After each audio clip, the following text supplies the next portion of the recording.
Good evening everyone. Audio video clear है आप लोगों तक? कंफर्मेशन दीजिए फिर हम स्टार्ट करते हैं।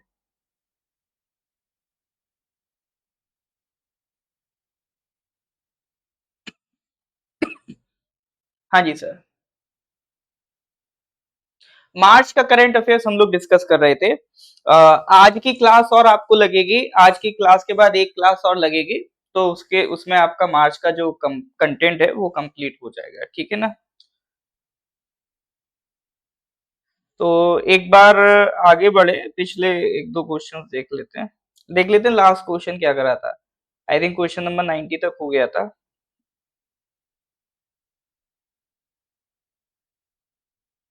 इसको यार हेयर स्टाइल कह रहे हो आप? अरे पानी मार के आ जाते हैं, उसको हेयर स्टाइल नहीं कहते हैं। चलो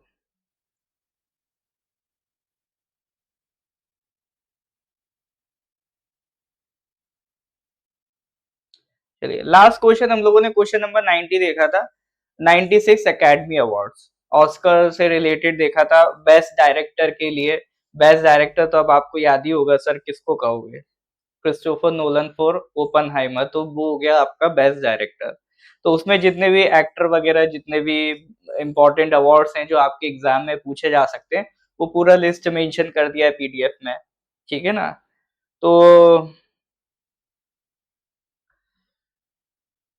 स्टार्ट करते हैं फिर 91 से, है ना। चलो ये आगे बाकी लोग, कोई बचा आने को?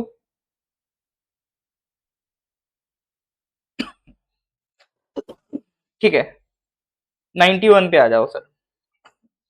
Recently, Yoga Mahotsav 2024, organized by the Ministry of Ayush in New Delhi to commemorate 100 days countdown to International Day of Yoga, 21st June.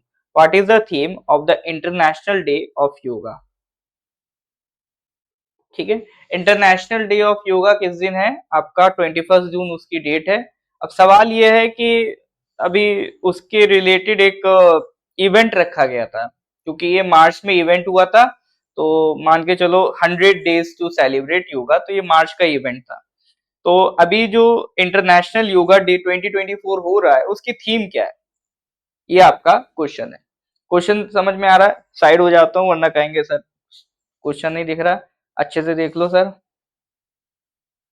फिर हो जाता है ना, अरे सर आपने ऑप्शन ही नहीं दिखाया, आंसर क्या करते? अब दिख रहा होगा, ऐसा ही सपोज।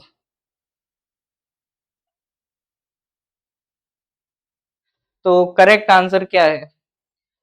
आप लोग कमेंट कर नहीं रहे हैं, हम कमेंट मुझे दिख नहीं रहे हैं।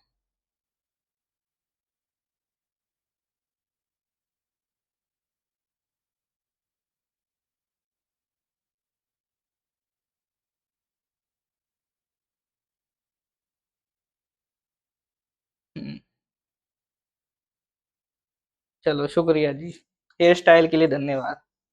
रोज ऐसी पानी मार के आऊंगा बस।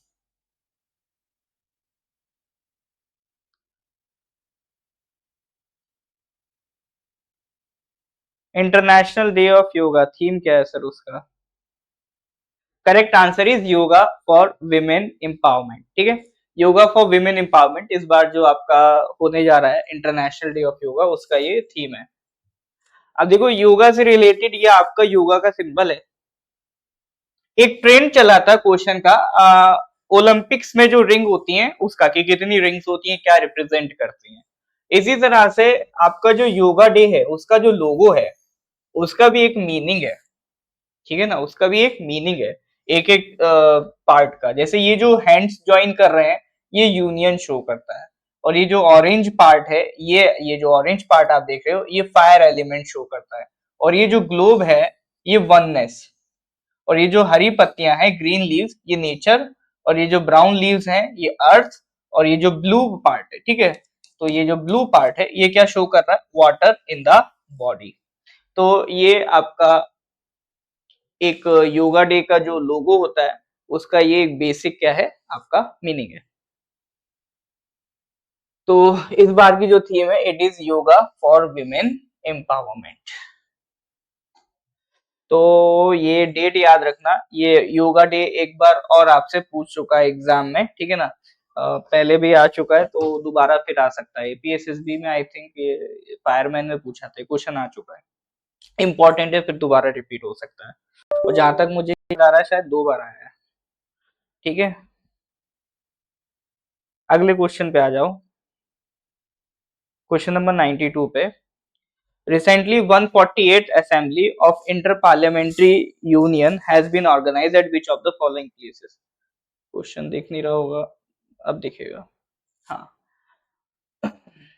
देखो इसके बारे में हम लोग पता नहीं आपके साथ डिस्कस किया है या नहीं किया है। पहले एक आध बार ये न्यूज में आया है, Inter Parliamentary Union, it has been organised at which of the following places? Inter Parliamentary Union has been organised at which of the following places? 148th assembly. तो ये क्वेश्चन है, आंसर दे दो, फिर इसके बाद हम लोग बात करेंगे इंटर पार्लियामेंट्री यूनियन के बारे में, कैसे बनी, क्या बनी। और कोई भी इंटरनेशनल ऑर्गेनाइजेशन देखी जाए तो सबसे पहली चीज जो आपको याद करनी होती है उसका हेडक्वार्टर होता है, हेडक्वार्टर मिस नहीं करना होता है। सबसे पहली और सबसे इंपॉर्टेंट चीज होती है उसकी हेडक्वार्टर। ठीक है, तो इसका आंसर बताइए sir. 148th assembly of Inter Parliamentary Union has been organised at which of the following places? B answer बताएंगे। बी तो लंदन हो गया सर। हाँ, इंटेलिजेंट गैसिंग से थोड़ा कह सकते हो सर। पार्लियामेंट का जो ओरिजिन है जनरली हम किसको मानते हैं? इंग्लैंड को मानते हैं, क्योंकि हम अपने यहाँ केस में ही देख लें तो वेस्टमिंस्टर मॉडल हम फॉलो करते हैं, तो वो कहाँ का है सर? आपका इंग्लैंड का है। तो कहने को लग सकता है answer London, but it is not the correct answer. Correct answer क्या है sir? The correct answer is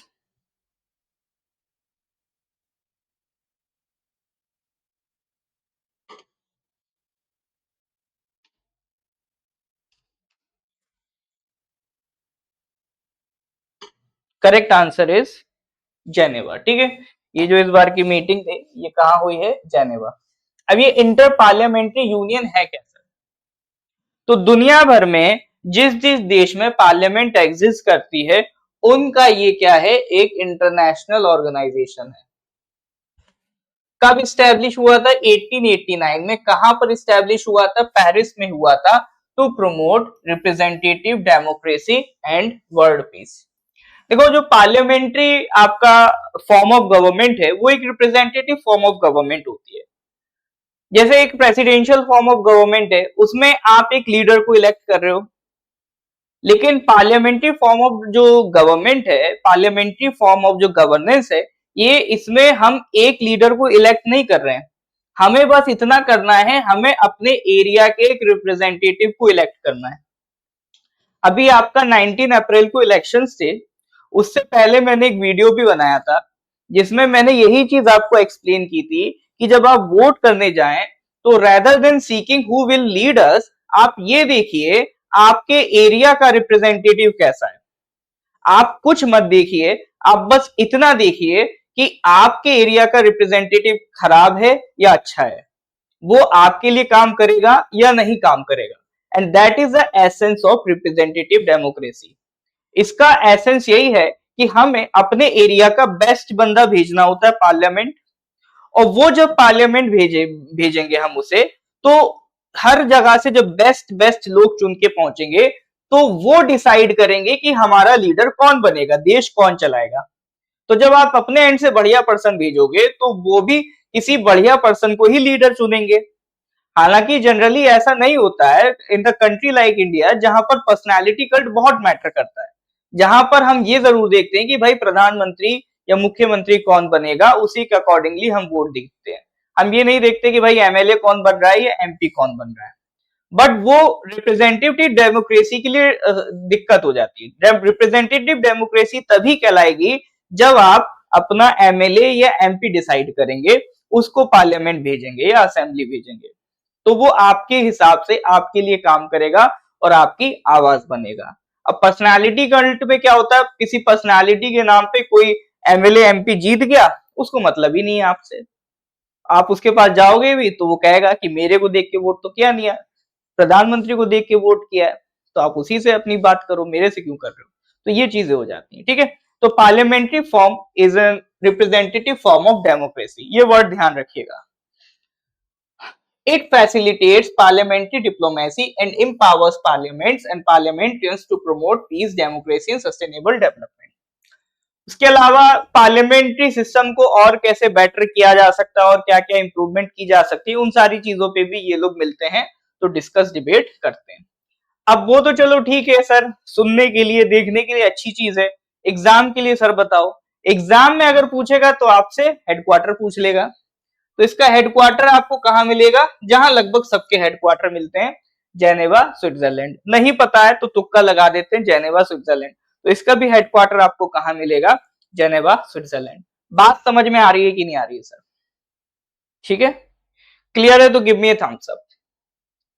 clear है तो गिव मी ए थम्स अप। फिर आगे बढ़ते हैं।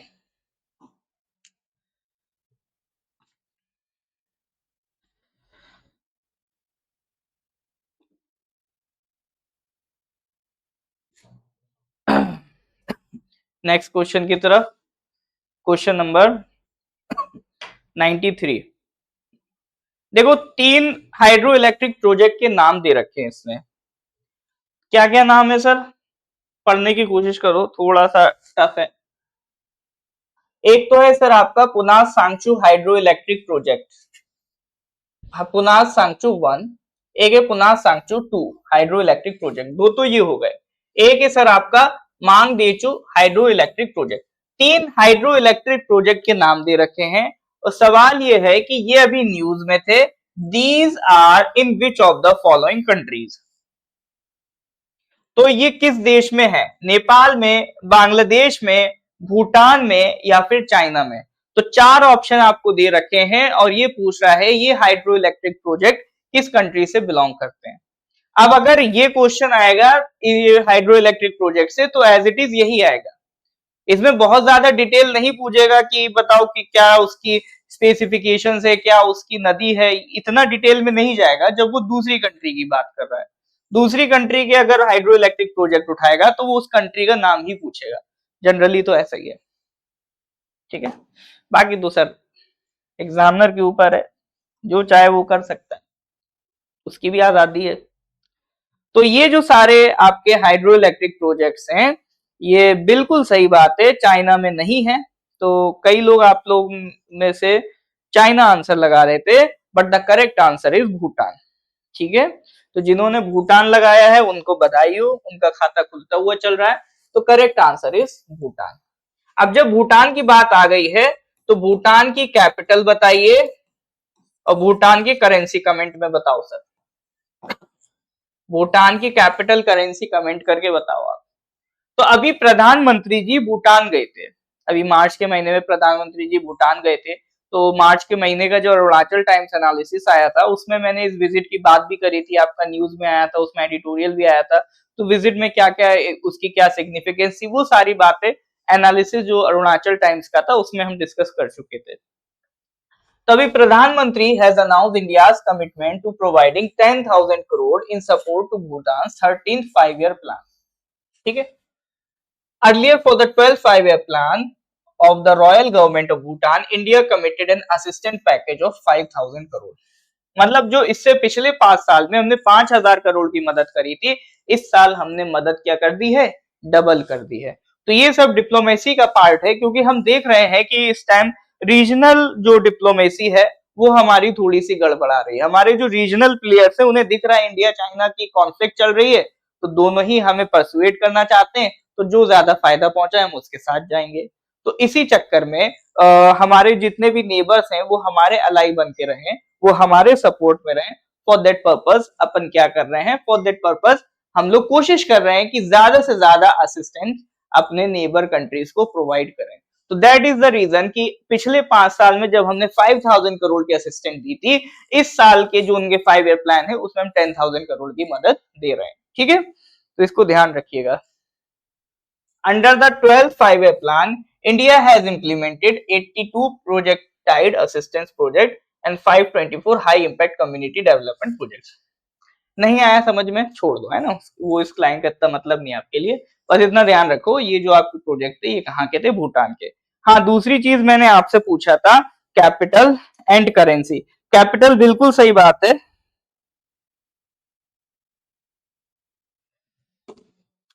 कैपिटल इज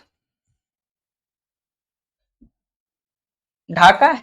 नहीं ढाका नहीं, ढाका कहां से आ गया माइंड में मेरे। थिम्पू, ठीक है थिम्पू। और करेंसी इज गुलत्रुमैश आई थिंक। देखो इसका प्रोनाउंसिएशन तो हो सकता है गड़बड़ हो, मैं गलत बोल रहा हूँ, लेकिन स्पेलिंग यही है, ठीक है एक बार चेक कर लेना। हाँ, तो भूटान की जो करेंसी नगुल्त्रुम है, कैपिटल इज थिम्पू, ठीक है। तो ये दो भूटान की रिगार्डिंग याद रखिएगा। देखो कैपिटल्स एंड करेंसीज आपको इतना इंश्योर करना है कि हमारे जो पड़ोसी हैं उसकी याद हो, और जो हमारे न्यूज में रहते हैं उनकी याद हो। अब कैपिटल्स करेंसी पे सवाल आ जाते हैं, इसका मतलब ये नहीं है कि आप क्या करो, आप जाके बिल्कुल अफ्रीका के बीच की कोई कंट्री उठा के उसकी याद करने लगो, बारबाडोस की याद करने लगो, ठीक है। ये चीज कैसे सीखोगे, क्या करना है क्या नहीं, प्रीवियस ईयर एनालिसिस या करंट अफेयर्स हमारे साथ पढ़ते जाओ, हम यही सब बातें डिस्कस करते हैं कि पीवाईक्यू में किस तरह के क्वेश्चन आते हैं, आपको किस तरह से उसको एनालाइज करना है। क्योंकि ये क्लास सिर्फ ऐसा नहीं है कि आपको करंट अफेयर सिखाने के लिए है, ये क्लास आपकी जीके की एनालिसिस क्लास है। किस तरह के क्वेश्चंस बनते हैं वो भी हम यहाँ पे सीखने की कोशिश करते हैं, और किस तरह से क्वेश्चंस को अटेम्प्ट करना होता है वो भी यहाँ हम सीखने की कोशिश करते हैं, ठीक है जी। चलो अच्छा, फर्स्ट क्लास है आज आप लोगों में से किसी का, फर्स्ट क्लास वाले कोई हो तो बताइए। चलो ये हो गया sir question number 93। Well moving to the next question, question number 94।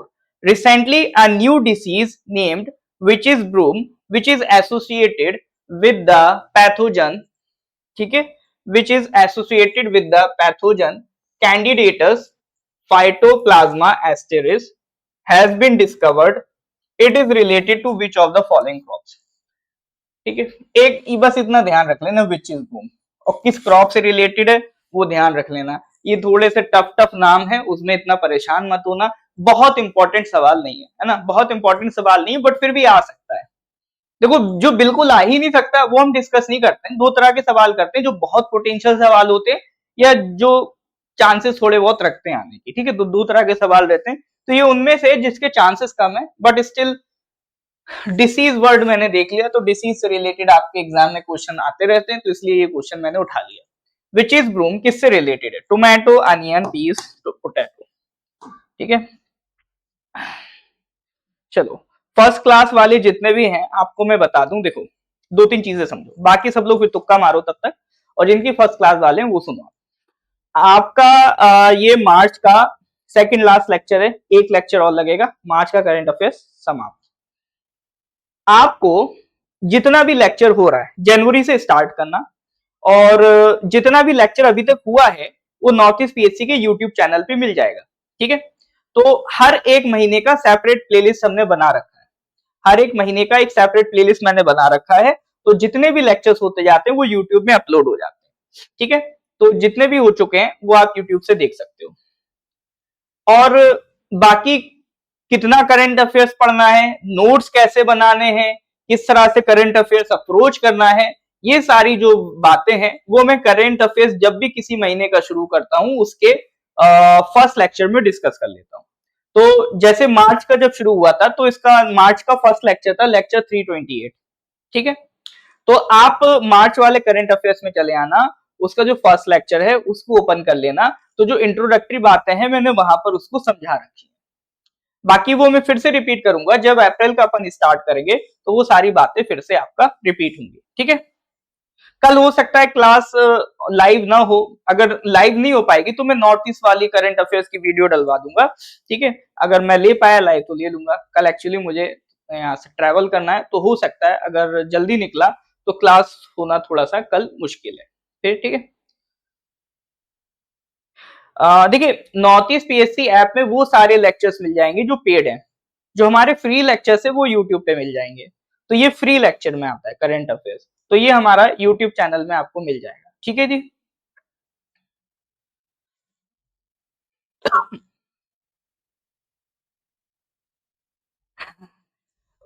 मतलब थोड़ा सा स्पेलिंग चेंज कर दो, मणिपुर नहीं मैनपुरी कह सकते हो, आई का इधर उधर बस फर्क है। एपीएसएसबी में अरुणाचल जी के बिल्कुल सर इंपॉर्टेंट है। पिछले साल तो 50 क्वेश्चंस में से 10-10 क्वेश्चन आए हैं।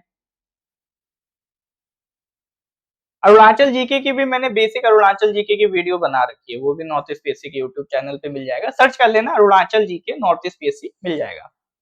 ठीक है, चलो तो इसका करेक्ट आंसर देख लेते हैं। The correct answer is peas. तो ये जो आपकी क्रॉप है, ये जो बीमारी है विच इज ब्रूम, ये किस क्रॉप से रिलेटेड है? पीज, है ना। अब इसमें बहुत ज्यादा डिटेल में मत चले आना आप लोग, मतलब which is broom related to peas, बस ये फैक्ट ध्यान रख लेना, मोर देन एनफ।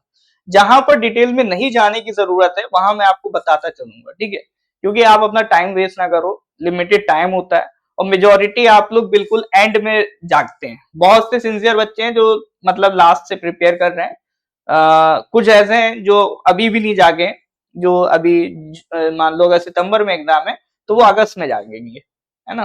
तो आपको उनके जैसा नहीं बनना है, अभी भी आप जाग गए हो, still you have the time, but consistency से प्रिपरेशन मेंटेन करके रखो, ठीक है। चलो नेक्स्ट क्वेश्चन पे आते हैं sir, question number 95। Recently, the Ministry of Consumer Affairs, Food and Public Distribution has approved the inclusion of which of the following crops under its price stabilization fund? Question क्या है sir? Ministry of consumer foods, consumer affairs, food and public distribution has approved the inclusion of which of the following crops under its price stabilization fund? Bharat सरकार की एक scheme है price stabilisation fund, या कह लो ये एक फंड है भारत सरकार का, ठीक है। तो उसके अंदर कौन सी क्रॉप्स को इंक्लूड करा है? Jute and sugar cane, cotton and jowar, wheat and rice, maize and tea. बताइए, चार ऑप्शन दिए, करेक्ट आंसर बताना है, बताइए, एक मिनट।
हाँ जी, ठीक है।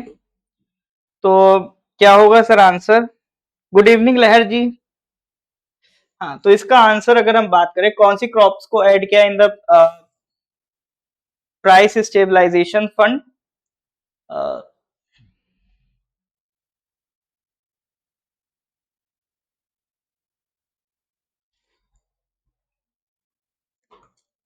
प्राइस स्टेबलाइजेशन फंड में किसको ऐड किया है सर? आपका व्हीट एंड राइस को ऐड किया, ठीक है, इसको ध्यान रखेंगे, व्हीट एंड राइस को ऐड किया है।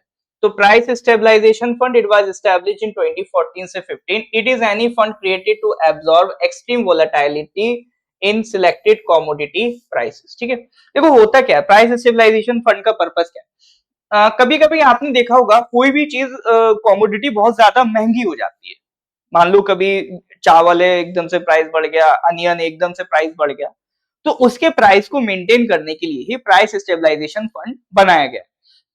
तो अभी जैसे कुछ टाइम पहले अनियन का प्राइस बहुत ज्यादा बढ़ गया था, तो सरकार ने क्या करा था, अनियन को अब उनके जो सेंटर्स हैं, ठीक है,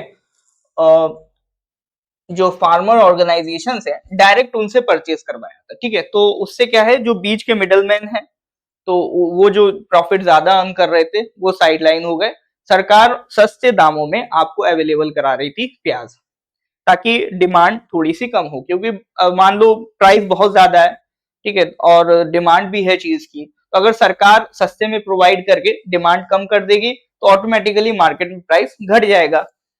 तो इसमें पर्पस क्या है, such goods will be procured directly from farmers or farmers organization at the farm gate mandi and made available to consumers at a more affordable price।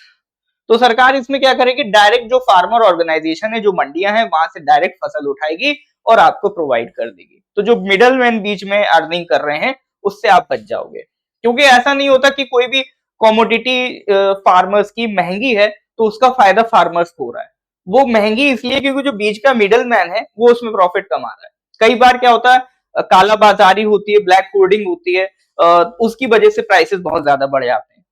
Farmers को तो वो ज्यादा दाम मिल ही नहीं रहा है, तो सरकार क्या कर रही है, मंडी से डायरेक्ट उठा के आपको प्रोवाइड कर देगी। अब इन सब में क्या होता है, खर्चा होता है, तो उस खर्चे को मेंटेन करने के लिए ही प्राइस स्टेबलाइजेशन फंड बनाया गया है। तो ये सारा जो खर्चा सरकार निकालती है, किससे निकालती है, प्राइस स्टेबलाइजेशन फंड से निकालती है। ठीक है, बात समझ में आ रही है? दैट क्लियर और नॉट क्लियर है तो गिव मी थम्स अप। फिर हम लोग आगे बढ़ते हैं। गुड इवनिंग जी, गुड इवनिंग। आगे बढ़ते हैं सर अगले क्वेश्चन की तरफ, क्वेश्चन नंबर 96। एक Norwegian academy of science and letters है, उसने एक अवार्ड देना है, एबल प्राइज फॉर 2024। वो किसको दे रहे हैं सर, एबल प्राइज फॉर 2024?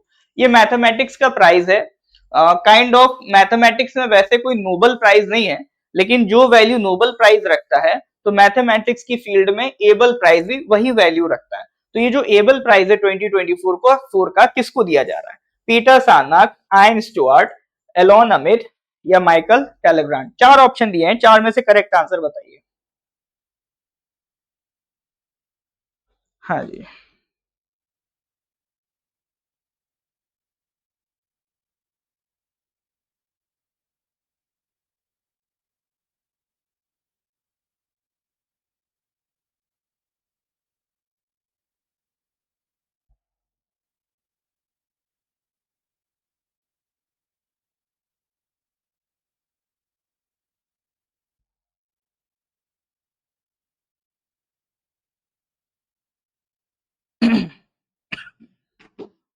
हाँ जी, तो एबल प्राइज फॉर 2024 मैथमेटिक्स, ये क्वेश्चन इंपॉर्टेंट है, पोटेंशियल क्वेश्चन है, ये पूछा जा सकता है एग्जामिनेशन में ना। अवार्ड्स एंड ऑनर्स के क्वेश्चन आपके एग्जाम के लिए वैसे भी इंपॉर्टेंट है।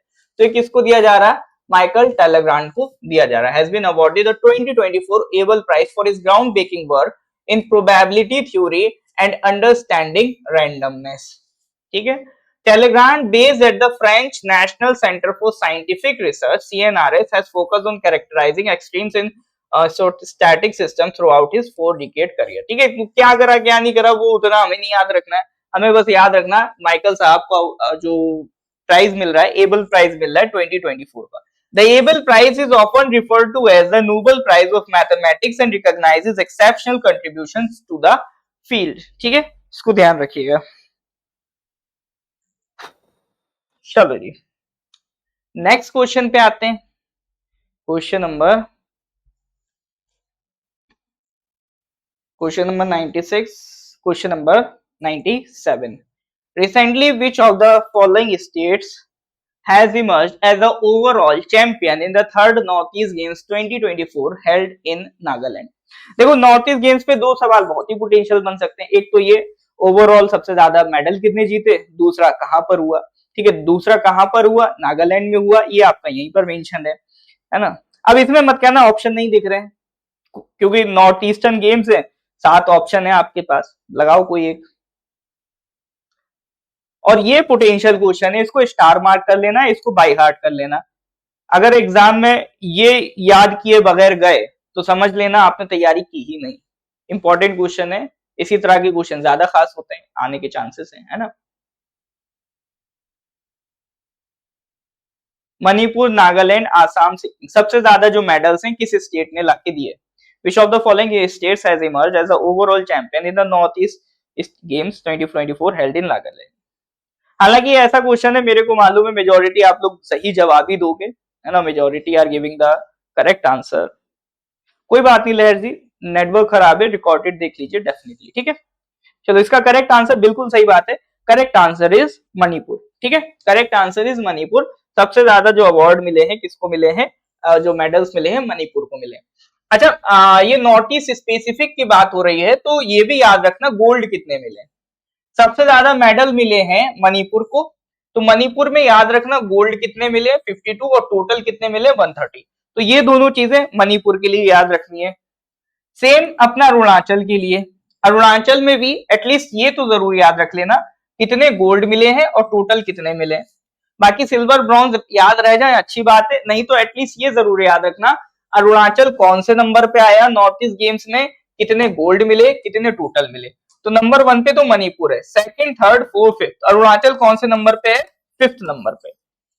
ठीक है, अरुणाचल आपका फिफ्थ नंबर पे रहा इन द मेडल टैली। चलो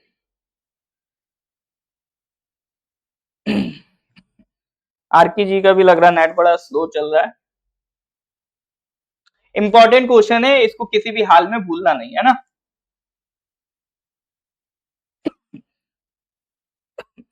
आ जाओ सर 98 पर। Recently, International Astronomical Union has named asteroid 2005 EX29X 2005 EX296 after who amongst the following? Ashok Sen, Raj Reddy, Anna Mani, Jayant Murthy. चार ऑप्शन आपको दिए हैं। International Astronomical Union has named asteroid 2005 EX296 after who amongst the following? ठीक है, international Astronomical union ये वही union है जिसने प्लूटो को प्लेनेट की कैटेगरी से बाहर निकाल के किसमें डाल दिया, ड्वार्फ की कैटेगरी में। तो जितने भी आपके स्पेस में डिसीजंस होते हैं, कन्वेंशन सेट होते हैं, जो नेमिंग की जाती है ना, तो वो सारा काम किसका है, इंटरनेशनल एस्ट्रोनॉमिकल यूनियन का काम है। तो उसने एक एस्टेरॉइड है 2005 EX296 ये नाम का, तो इनमें से किसके नाम पर उसका नाम कर दिया है। चार ऑप्शन है, अशोक सेन, राज रेड्डी, अन्नामणि या जयंत मूर्ति। अशोक सेन पे तुक्का लगा रहे हैं, चलो ये तुक्का बहुत अच्छी बात है, गलत हो गया कोई बात नहीं। करेक्ट आंसर इज जयंत मूर्ति। ठीक है, करेक्ट आंसर है आपका जयंत मूर्ति। अब जयंत मूर्ति हैं कौन sir, professor Jayant Murthy who was acting director of the Indian Institute of Astrophysics. Indian Institute of Astrophysics के वो डायरेक्टर रह चुके हैं, एक्टिंग डायरेक्टर रह चुके हैं। तो ये जो एस्टेरॉइड है उनके नाम पर रखा गया है। ये इंपॉर्टेंट न्यूज है, आपके एग्जाम में पूछा जा सकता है। ठीक है, एमसीक्यू में ये क्वेश्चन बहुत आराम से आपसे पूछा जा सकता है। रोने की बात नहीं है, गलत हो गया कोई दिक्कत नहीं, अच्छी बात है, इसका मतलब आपने सीखा। अगर आंसर आपको आता और आपका आंसर सही हो जाता, इसका मतलब आपको कंसेप्ट आता था, सीखने की जरूरत नहीं थी, तो फिर तो क्लास आपके लिए टाइम वेस्ट हो जाती। ठीक है, जितना आपको कम आता है ये क्लास उतना ही बेनिफिशियल है, उतना ही ज्यादा आप सीख के जा रहे हो, ऐसे सोचा करो, है ना। बी पॉजिटिव, बस और कुछ नहीं चाहिए। चलो, तो जयंत मूर्ति साहब का नाम ध्यान रखना। Moving towards the next question, question number 99। ठीक है, आ जाओ sir, question number 99। Recently, which of the following applications has been launched by the Election Commission to facilitate easier voting for persons with disabilities? ठीक है, person with disabilities के voting के लिए ECI ने एक स्पेसिफिक ऐप बनाई है जिससे वो वोटिंग में उनको हेल्प मिल सके, वो रजिस्टर कर सकते हैं आपको। ठीक है,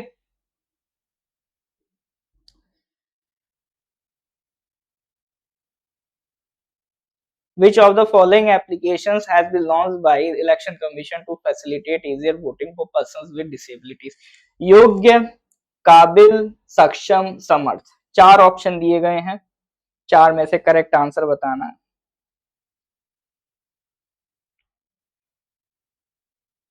ठीक है, चार में से करेक्ट आंसर बताओ सर। करेक्ट आंसर है सर आपका सक्षम। ठीक है, करेक्ट आंसर है, ऐप का नाम है सक्षम।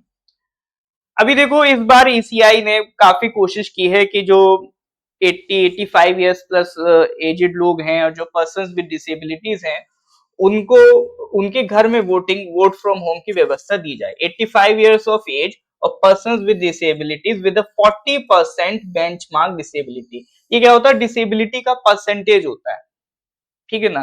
क्योंकि मतलब ऐसा भी हो सकता है कि कोई थोड़ा बहुत बस लिंपिंग करता हो और वो कहने लगे नहीं हमें भी डिसेबिलिटी है, और एक कोई ऐसा पर्सन है जिसका पूरा पैर नहीं है, तो दोनों में एक डिफरेंस क्रिएट हो, तो इसीलिए एक परसेंटेज ऑफ डिसेबिलिटी होता है।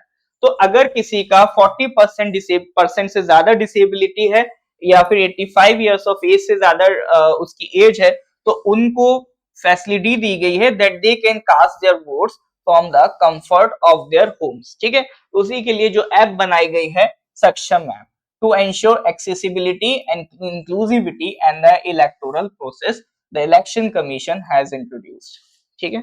तो that is the सक्षम ऐप।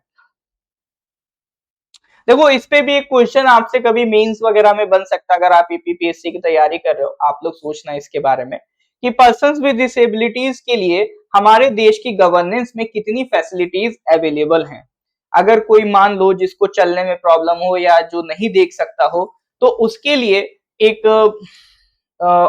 पब्लिक स्पेस में निकलने में उसको कितनी सुविधाएं प्रोवाइड की जाती हैं। और अगर इसका हमें गवर्नेंस इंप्रूव करना हो तो हम किन कंट्रीज से सीख सकते हैं। जैसे एक हमारे सामने सबसे लीडिंग एग्जांपल है जापान का, जहां पर मतलब पर्सन्स विद डिसेबिलिटीज के लिए आपका एक प्रॉपर डेडिकेटेड सिस्टम बना है ताकि उनको भी किसी तरह की प्रॉब्लम ना हो। जैसे अब इंडिया में भी स्टार्ट हो गया है, रेलवे स्टेशन हो, मेट्रोज हो, वहां पर आपको क्या कहते हैं व्हील चेयर्स वगैरह की व्यवस्था कर दी जाती है, ठीक है। तो धीरे धीरे यहाँ पे भी डेवलप हो रहे हैं, ठीक है। चलो ये हो गया question number 99। Moving forward to the question number 100। Question number 100 की बात करें, as per recent information Indian Air Force will conduct Gagan Shakti 2024 exercise at which of the following places in Rajasthan? Question number 100.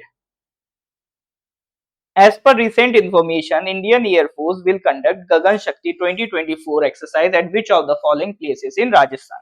इसमें इतना बता दिए तो राजस्थान में, अब आपको बस एक तुक्का मारना राजस्थान में।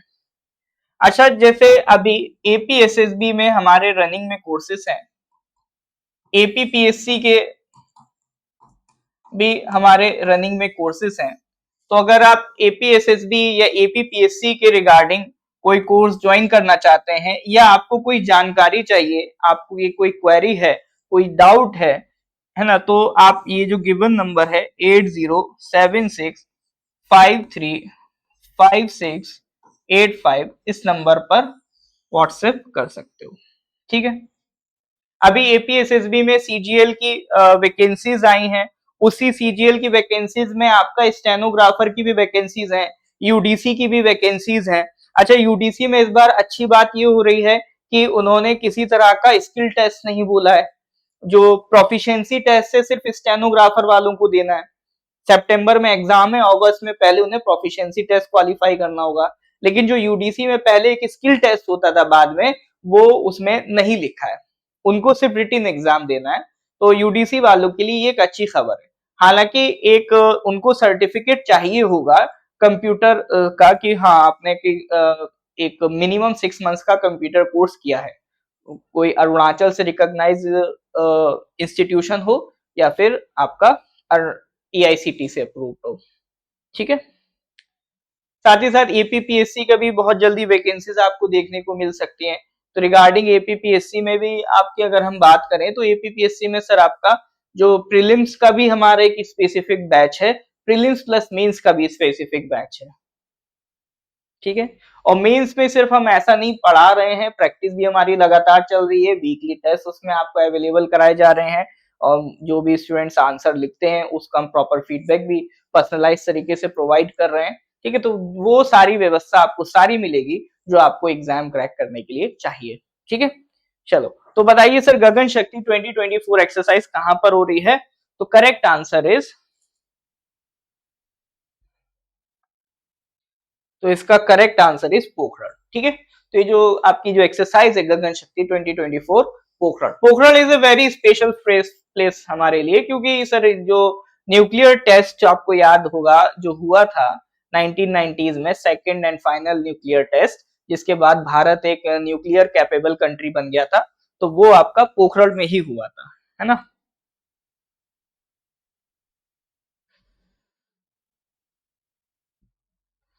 देखिए तोपू जो ये जो चीज है ना, आप अगर बेहतर है एपीएसएसबी को डायरेक्ट मेल या कॉल करके कंफर्म कर लें, क्योंकि अब वो उस चीज को कैसे ले रहे हैं ये मैटर करता है, अल्टीमेटली वेरीफाई उनको ही करना है।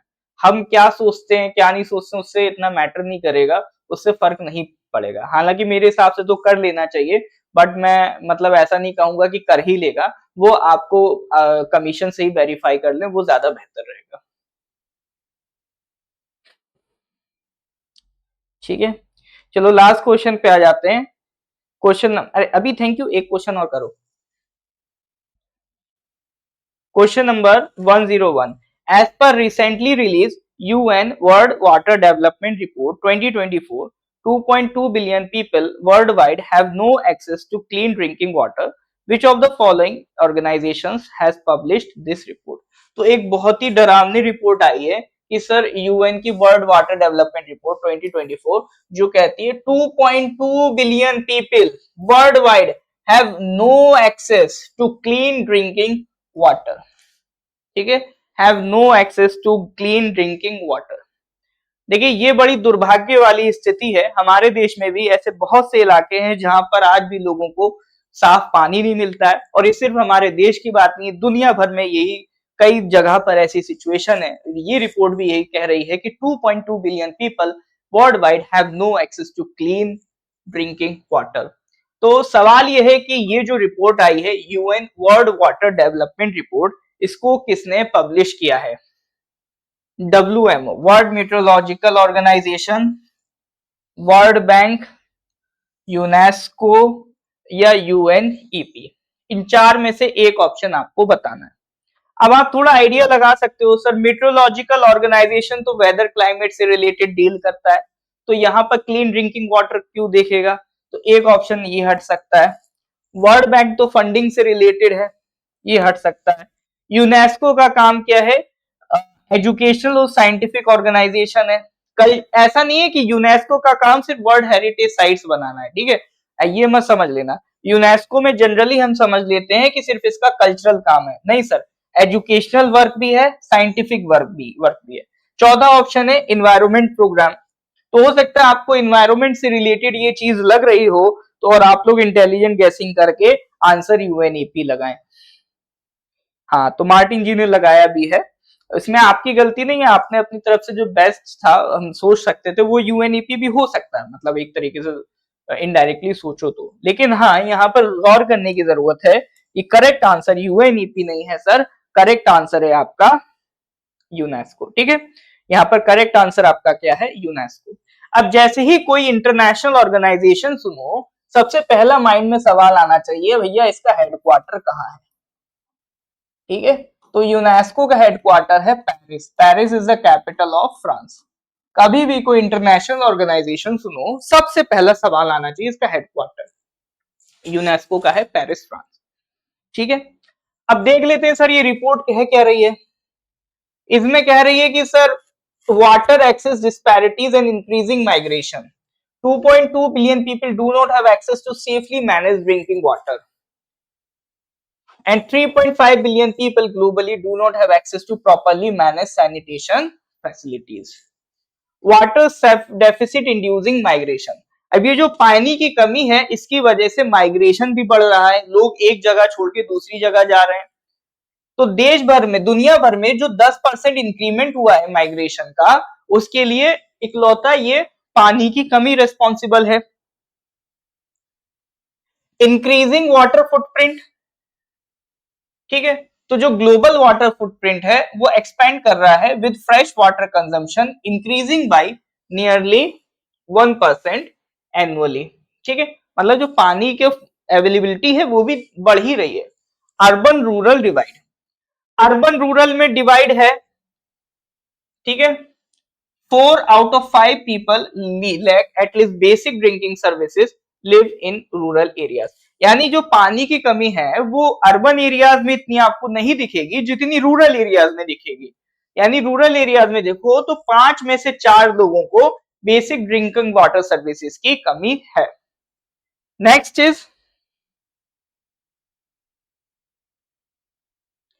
Is critical water availability in climate change. Only 5% of water on earth is usable and climate change is dangerously affecting that supply। मतलब पानी तो बहुत है लेकिन फ्रेश वाटर की तो कमी है सर, वो लिमिटेड है और क्लाइमेट चेंज से और लिमिट हो रहा है। फूड सिक्योरिटी पे इंपैक्ट पड़ रहा है, वाटर रिलेटेड डिजास्टर बढ़ रहे हैं, चाइल्ड मोर्टेलिटी इन कॉन्फ्लिक्टेड अफेक्टेड एरियाज, जहां पे कॉन्फ्लिक्ट हो रहा है, जहां पर पानी की कमी हो रही है, वहां बच्चों की भी डेथ ज्यादा देखने को मिल रही है। Transboundary water cooperation. Only 24 countries report that all their transboundary basins are covered by cooperation arrangements। ठीक है, तो ये सारे कुछ इंपॉर्टेंट पॉइंट्स हैं, इनको एक बार आप पढ़ लेना। अगर मेंस का आंसर लिखना है तो आपको हेल्प कर सकते हैं। एमसीक्यू की तैयारी कर रहे हो आप तो उसमें इनकी जरूरत नहीं है। बाकी एमसीक्यू की तैयारी कर रहे हो एपीएसएसबी की या अदर एमसीक्यू लेवल तक की तैयारी करनी है तो उसमें सर ये ध्यान रख लेना, वर्ल्ड वाटर डे किस दिन मनाया जाता है? 22 मार्च को। क्योंकि day, international days and dates बहुत पूछता है आपके एग्जाम में, एपीएसएसबी तो भर भर के पूछता है, भर भर के इन द सेंस हर बार एक पूछ ही लेता है। तो वर्ल्ड वाटर डे किस दिन मनाया जाता है? 22 मार्च को मनाया जाता है। फर्स्ट थिंग इसको ध्यान रखना। ठीक है, अब ये कब से स्टार्ट हुआ? तो देखो क्लाइमेट चेंज से रिलेटेड दो बड़ी कॉन्फ्रेंस हुई है, एक तो 72 में, एक 1992 में। तो 1992 में जो रियो अर्थ समिट है, रियो अर्थ समिट, ठीक है, उसका ऑफिशियल नाम था UN conference on environment and development. कहां पर हुई है? Rio de Janeiro. प्यार से हम लोग कह देते रियो अर्थ समिट, जो 1992 में हुई थी। तो उसी टाइम पे यूएन जनरल असेंबली ने डिसाइड किया था कि भाई 22 मार्च ऑफ ईच ईयर हम सेलिब्रेट करेंगे एज वाटर डे। ठीक है, तो वर्ल्ड वाटर डे किस दिन सेलिब्रेट होता है? ऑन 22 मार्च। तो ये डेट याद रखिएगा, वर्ल्ड वाटर डे किस दिन होता है? 22 मार्च को होता है। ठीक है सर, तो अब हो गया आज की सारी कहानी। तो that was all about this. कोई डाउट है तो बताइए, क्लियर है तो गिव मी ए थम्स अप। ठीक है, कोई डाउट होने से पूछ सकते हैं, क्लियर है तो गिव मी ए थम्स अप। अदरवाइज फिर अगली वीडियो में मिलते हैं, अगले लेक्चर में मिलते हैं, है ना। कोई दिक्कत होने से बता सकते हैं। लेक्चर अच्छा लगा हो तो लाइक कर देंगे, फेसबुक पे देख रहे हैं तो पेज को फॉलो लाइक कर देंगे, यूट्यूब पे देख रहे हैं तो उस चैनल को सब्सक्राइब कर देंगे। ठीक है, अपने कलीग के साथ इसको शेयर कर देंगे, है ना। ठीक है sir, thank you Bobby ji. मिलते हैं सर फिर अगली क्लास में। Chill then, good bye, have a nice day.